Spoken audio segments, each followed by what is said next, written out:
ಅದಕ್ಕೇನು ಅಭಿಷೇಕ ಎಲ್ಲ ಹೂಗಳು ಎಲ್ಲ ಹೂಗಳು ತಗೊಂಡಿದ್ದಾರೆ. ಅರ್ಚನೆ ದೊಡ್ಡದು ಮುಂದೆ ಕಟ್ಟೆ, ಆ ಕಟ್ಟೆ ಮೇಲೆ ಹೂವು ಜೋಡಿಸಿರೋದು ನೋಡೋದೇ ಒಂದು ಖುಷಿ ನಮ್ಗೆಲ್ಲ. ಅಷ್ಟು ಚೆನ್ನಾಗಿ ಮತ್ತೆ ಆ ಗರ್ಭಗುಡಿ ಬಾಲ್ಗೆ 2 ಕಲ್ಲುಗಳು ಹಿಂಗೆ ಗಂಧಗಳೆಲ್ಲ ರಕ್ಷಣೆ ಥರ ಇಟ್ಟಿದ್ದಾರೆ.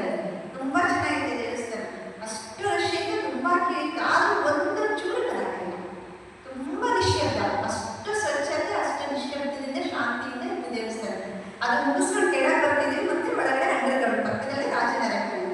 ಆ ಹೊರಮನೆಗೆ ರಾಜ ಅಂಡರ್ಗ್ರೌಂಡಿಂದ ದೇವಸ್ಥಾನಕ್ಕೆ ಬಂದಿರುತ್ತೆ. ಬಂದು ಮುಂದೆ ಎಲ್ಲ ಪ್ರಜೆಗಳೆಲ್ಲ ಮಾತಾಡಿಸಿ ಒಳಗೆ ಹೋಗ್ತಿದ್ದಲ್ಲ ಅಂತ ಹೇಳಿದ್ವಿ. ಅದನ್ನೆಲ್ಲ ಮುಗಿಸ್ಕೊಂಡು ಮತ್ತೆ ನಾವು ಹೊರಗಡೆ ಬಂದಿದ್ದೀವಿ. ಅಷ್ಟೇ ಕಡೆ 7 ಆಯಿತು. ನಮ್ಮವರೆಲ್ಲ ಕಾಫಿ ಕಾಫಿ ಕಾಫಿ ತುಂಬ ಅನ್ನಂತ ಮಲಗಿದ್ದಾರೆ. ಅದು ಸುಮ್ಮನೆ ನೋಡೋದು ಗೊತ್ತಾಗಲ್ಲ.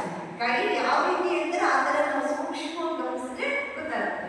ಕರೆಕ್ಟಾಗಿ ಅವ್ರ ಮುಖ ಕೆಳಗೆ ಕುತ್ತಿಗೆ ಕೆಳಗೆ ದೇಹ ಕೈ ಕಾಲುಗಳಿಲ್ಲ, ಮುಖ ಮುಂದೆ ಮುಗಿಯಾಗೂ ನೋಡಿದ್ರೆ ಕಾಣುತ್ತೆ. ಅಷ್ಟು ಪ್ರಕೃತಿದತ್ತವಾಗಿರೋ ಬೆಟ್ಟದ ಮೇಲೆ ನಮ್ಮ ಹನುಮಂತ ಮಲಗಿದ್ದಾನೆ. ಮತ್ತೆ ಅವ್ರು ಎದುರುಗಡೆ ಒಂದು ಇದು ಹನುಮಂತನ 18 ಅಡಿ ಒಂದು ಕಪ್ಪು ಶಿಲೆಯಿಂದ ಮಾಡಿದ ವಿಗ್ರಹನ ನಿಲ್ಲಿಸಿದ್ದಾರೆ. ಅವರು ನರ್ಮದಾ ನದಿಯಿಂದ 108 ಶಿವಲಿಂಗಗಳು ತಗೊಂಡು ಅಲ್ಲಿ ಪ್ರತಿಷ್ಠಾಪನೆ ಮಾಡಿದ್ದಾರೆ. ಒಂದು ಸಪರೇಟ್ ರೂಮ್, 108 ಶಿವಲಿಂಗಗಳು. ಅಲ್ಲಿ ಪ್ರತಿ ಹಿಂಗೆ ಗಾಯತ್ರಿ ಮಂತ್ರ, ಓಂ ನಮಃ ಶಿವಾಯ, ಪಂಚಾಕ್ಷರಿ